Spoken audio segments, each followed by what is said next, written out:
उत्तर प्रदेश के 5 विधान परिषद सीटों के लिए बीजेपी और सपा के बीच सीधा मुकाबला है, लेकिन ये चुनाव योगी आदित्यनाथ से ज्यादा अखिलेश यादव के लिए अहम है। सपा अगर 5 में से एक भी सीट जीत लेती है तो विधान परिषद में एक बार फिर से नेता प्रतिपक्ष की कुर्सी हासिल कर लेगी। इसीलिए सपा ने पूरी ताकत झोंक दी है। इसी कड़ी में जालौन में समाजवादी पार्टी के प्रदेश अध्यक्ष नरेश उत्तम पटेल ने शिक्षक स्नातक चुनाव को लेकर पार्टी के कार्यकर्ताओं के साथ समीक्षा बैठक की और पार्टी कार्यकर्ताओं को जीत का मंत्र दिया। समाजवादी पार्टी के उम्मीदवार चुनाव जीतेंगे, हमारी सरकार होगी, हम निश्चित रूप से पुरानी पेंशन को बहाल करेंगे। दरअसल विधान परिषद के कुल 100 सदस्यों में से सपा के पास सिर्फ 9 सदस्य हैं। नेता प्रतिपक्ष के लिए कम से कम 10% सदस्यों का होना जरूरी है। विधान परिषद में फिलहाल सपा के पास 9 सदस्य हैं। 2017 के विधानसभा चुनाव के बाद से ही सपा की सियासी ताकत विधान परिषद में घटती गई और बीजेपी का कद बढ़ता गया। पिछले साल जुलाई में समाजवादी पार्टी ने विधान परिषद से नेता प्रतिपक्ष का पद भी गंवा दिया।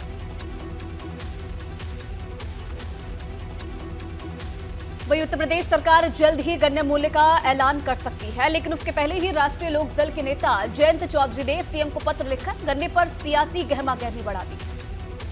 गन्ना मूल्य को रालोद योगी सरकार के खिलाफ हथियार बना रही है। पहले गन्ना मूल्य को लेकर जयंत चौधरी ने सीएम योगी आदित्यनाथ को पत्र लिखा है और अब दूसरे शहरों से पार्टी कार्यकर्ता संदेश पत्र भेज रहे हैं। किसान संदेश अभियान के तहत रालोद ने मेरठ में 10,000 संदेश पत्र सीएम को भेजे हैं। मेरठ कैंट के बड़े डाकघर के बाहर रालोद कार्यकर्ताओं ने प्रदर्शन किया और संदेश पत्र सौंपे। रालोद नेताओं का कहना है कि मांगे पूरी होने तक आंदोलन जारी रहेगा।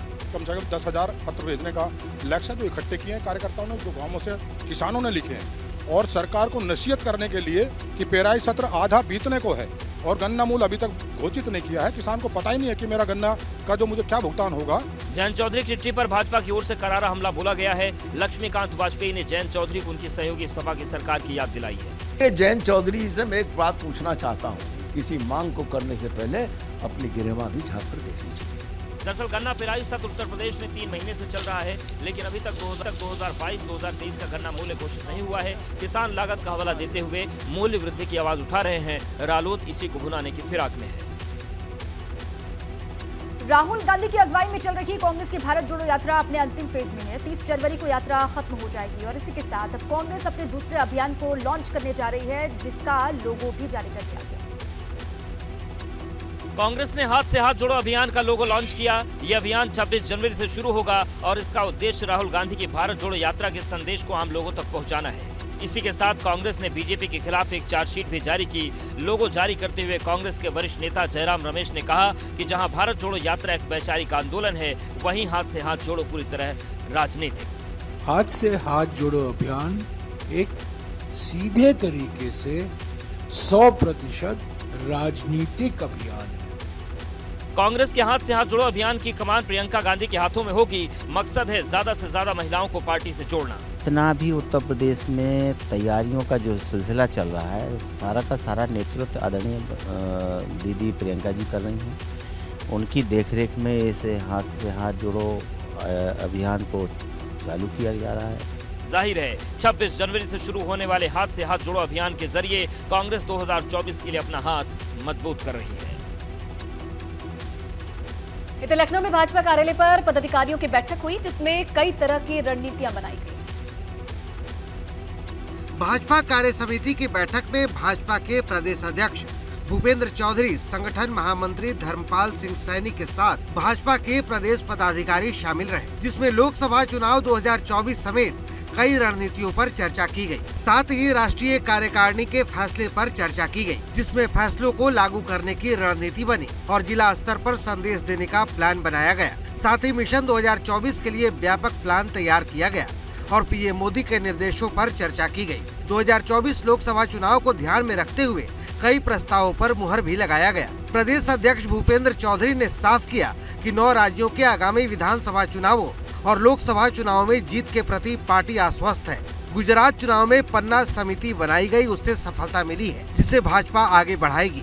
साथ ही कार्यकारिणी की बैठक में युवाओं को जोड़ने की भी बात की गई। एजेंडा तय करने के लिए जो अलग प्रस्ताव आएंगे, उन सारे विषयों को, कार्यसूची को फाइनल करने के लिए आज हम लोग पदाधिकारी बैठक में बैठे।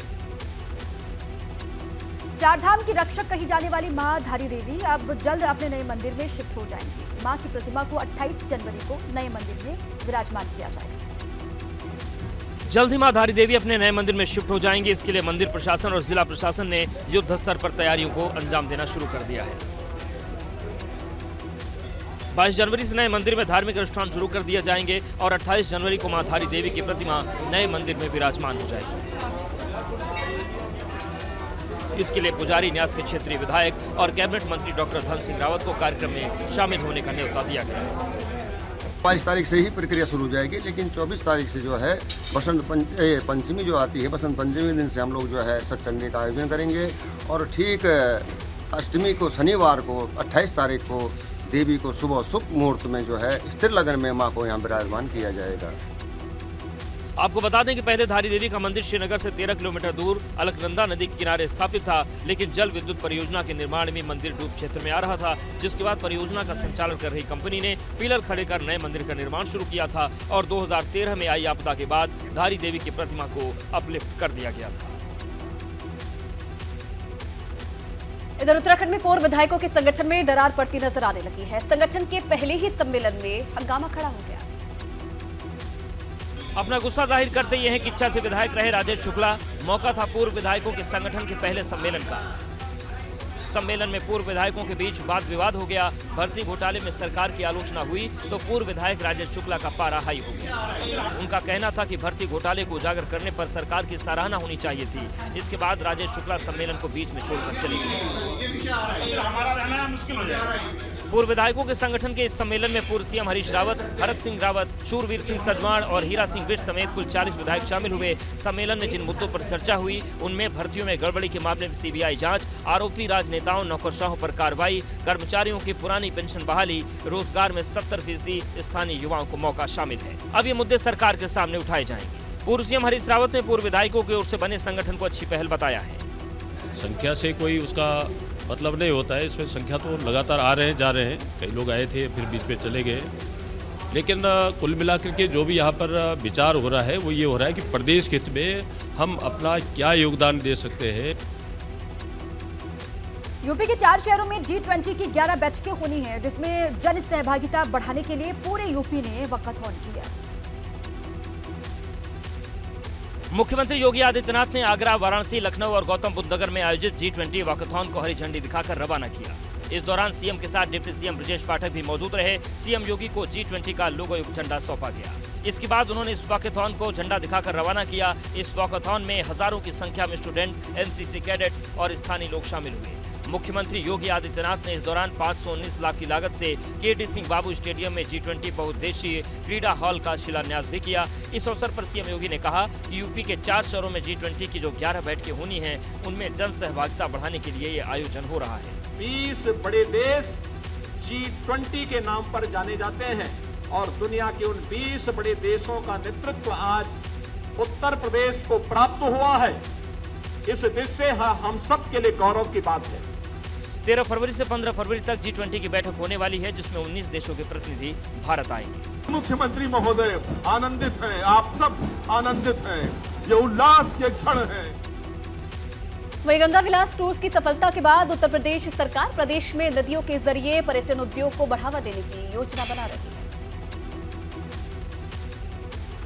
जिसके तहत गंगा, गोमती और सरयू नदी में क्रूज चलाए जाने की योजना है। इतना ही नहीं, सरकार के नए 5 सितारा होटल भी बनाए जाने की योजना है, जो लखनऊ, अयोध्या, वाराणसी समेत यूपी के कई प्रमुख शहरों में बनाए जाने हैं, जिसके लिए ग्लोबल इन्वेस्टर समिट में पहले पर्यटन विभाग को अब तक 37,000 करोड़ के निवेश प्रस्ताव मिल चुके हैं। इसमें 15,433 करोड़ से 214 होटल निर्माण के प्रस्ताव हैं, तो 4,512 करोड़ के निवेश से 57 रिसोर्ट बनाए जाएंगे। साथ ही 680 करोड़ से 16 इको टूरिज्म प्रोजेक्ट बनेंगे। 441 करोड़ से 10 रिवर क्रूज प्रोजेक्ट बनने वाले हैं, तो 173 करोड़ से 10 योग वेलनेस सेंटर बनाए जाने का भी प्रस्ताव है। 150 करोड़ से थीम पार्क बनाए जाएंगे, तो एमिनिटीज प्रोजेक्ट के लिए 500 करोड़ के निवेश का प्रस्ताव है। ये वही गुप्तार घाट है जहां क्रूज चलाने का प्लान तैयार किया जा रहा है। यह क्रूज आधुनिक सुविधाओं से लैस होगा और यह क्रूज गुप्तार घाट से चौधरी चरण सिंह घाट तक, यानी कि सभी रामायण कालीन स्थलों का भ्रमण भी कराया जाएगा। ग्लोबल इन्वेस्टर समिट 2023 से पहले उत्तर प्रदेश के पर्यटन विभाग ने देश विदेश की कंपनियों से 431 MOU साइन किए हैं और अनुमान लगाया जा रहा है कि इस पूरी कवायद में 1.25 लाख से अधिक लोगों को रोजगार मिलेगा। जोशीमठ में बर्फबारी ने प्रभावितों की परेशानी को और भी बढ़ा दिया है। राहत बचाव के काम प्रभावित वहां पर हो रहे हैं और शिविरों में ठंड से निपटने के इंतजाम नाकाफी दिखाई दे रहे हैं। जोशीमठ के प्रभावित इन दिनों दोहरी मार झेल रहे हैं। एक तो घरों में दरारें पड़ने से उन्हें राहत शिविरों में रहने को मजबूर होना पड़ रहा है, तो दूसरी तरफ प्रभावितों का आरोप है कि राहत शिविरों में प्रशासन उन्हें ठंड से बचाने के लिए पर्याप्त इंतजाम नहीं किए हैं। खूबसूरत नज़ारे का हालांकि इंतजार जरूर पर्यटक करते हैं, लेकिन जोशीमठ में बिल्कुल उलट स्थिति है, क्योंकि दरार रुकने का नाम नहीं ले रही है। और जिस तरह से ये माना जा रहा था कि जैसे ही बारिश होगी और दरारों में पानी जाएगा तो आने वाले दिनों में और मुसीबत भी लोगों के सामने हो सकती है। बर्फबारी ने राहत बचाव काम को प्रभावित किया है, तो वहीं बड़े बुजुर्ग ही क्या, बच्चे भी ठंड से ठिठुरने को मजबूर हैं। आपको बता दें कि जोशीमठ में 863 घरों में दरारें आई हैं, जिनमें से 181 घर असुरक्षित बताए गए हैं, जिन्हें तोड़ने के निर्देश दिए गए। वहीं सरकार ने 269 परिवारों के 900 लोगों को विस्थापित किया है। जोशीमठ में बहुत खतरे में है, माउंट व्यू के नीचे है। हम मकानों से बहुत निराश हो गए। अब हम कोई पता नहीं लग रहा कि हम कहाँ जाएं, कहाँ क्या करें। जोशीमठ में आपदा के चलते 4 महीने बाद शुरू होने वाली बद्रीनाथ धाम की यात्रा भी प्रभावित हो सकती है। वहीं बर्फबारी के मौके पर पर्यटक भी जोशीमठ जाने से डर रहे हैं। तो उत्तराखंड के कई इलाकों में जमकर बर्फ पड़ रही है, जो कि सैलानियों और व्यवसायियों के लिए राहत है, लेकिन कहीं कहीं ये मुसीबत भी साबित हो रही है। उत्तराखंड में बदला मौसम का मिजाज राहत और आफत लेकर आया है। बर्फबारी होने से जहां पर्यटक और पर्यटन स्थलों पर व्यवसायियों के चेहरे खिले हैं, वहीं जगह जगह सड़कों पर बर्फबारी से आवाजाही भी प्रभावित हुई है। पिथौरागढ़ के उच्च हिमालयी क्षेत्रों में बर्फ पड़ने से ठंड बढ़ गई है। मुनस्यारी के खलिया टॉप, मेलम और पंजाचूली में 1 इंच तक बर्फबारी हुई है, जिससे तापमान -2 डिग्री तक पहुंच गया है। अब उत्तरकाशी का हाल देखिए। भले ही आपको बर्फबारी की तस्वीरें लुभावनी नजर आ रही हों, मगर इसके साथ ही यहाँ रहने वाले और घूमने पहुंचे सैलानियों के लिए ये बर्फ मुसीबत का सबब बन गई है। यहाँ बियारो सूखी टॉप के 7 बैंड पर इतनी बर्फ गिरी है कि सड़कें पूरी तरीके से बर्फ से ढक गई हैं। रास्ते में बर्फ हटाने में बियारो की टीम को काफी मशक्कत करनी पड़ रही है। उत्तराखंड में बदलते हुए मौसम से अभी निजात नहीं मिलने वाली। मौसम विभाग की माने तो आने वाले दिनों में जबरदस्त बर्फबारी के साथ बारिश हो सकती है। हिमाचल प्रदेश में बर्फबारी के बाद देवभूमि का नजारा बेहद ही मनमोहक हो गया है और यही वजह है कि देश भर से सैलानी बहुत बड़ी संख्या में यहाँ पर लगातार पहुंच रहे हैं। इन दिनों पहाड़ों पर स्वर्ग सा नजारा है। यही वजह है कि पहाड़ी इलाकों में बर्फ पड़ रही है। ये तस्वीरें हिमाचल प्रदेश की पर्यटन नगरी मनाली की हैं। यहाँ हरे भरे नजर आने वाले पेड़ सफेद नजर आ रहे हैं। पहाड़ों पर बर्फ की चादर से बिछ गई है, तो सड़कों के किनारे भी बर्फ ही बर्फ जमा है। घर हो या गाड़ियां, हर किसी पर बर्फ का बसेरा है और यही वजह है कि देश भर से पर्यटक यहाँ की खूबसूरत वादियों का लुत्फ उठाने के लिए पहुंच रहे हैं। शिमला के मॉल रोड का ये नजारा देखिए, जहाँ पर्यटकों को अच्छी खासी तादाद आपको देखने को मिल जाएगी। हालांकि मौसम विभाग की चेतावनी लोगों की परेशानी को बढ़ाने वाली है, क्योंकि मौसम विभाग ने खराब मौसम में लोगों से ऊंचाई वाले इलाकों में नहीं जाने की अपील की है। साथ ही मनाली पुलिस की ओर से सभी गाड़ियों को सोलंग नाला तक ही जाने की परमिशन दी गई है। अब कुफरी से आई ये तस्वीरें भी देखिए। चारों ओर करीब 2 फीट तक बर्फ की मोटी परत जमा है और इसके बीच पर्यटक मस्ती करते हुए दिखाई दे रहे हैं।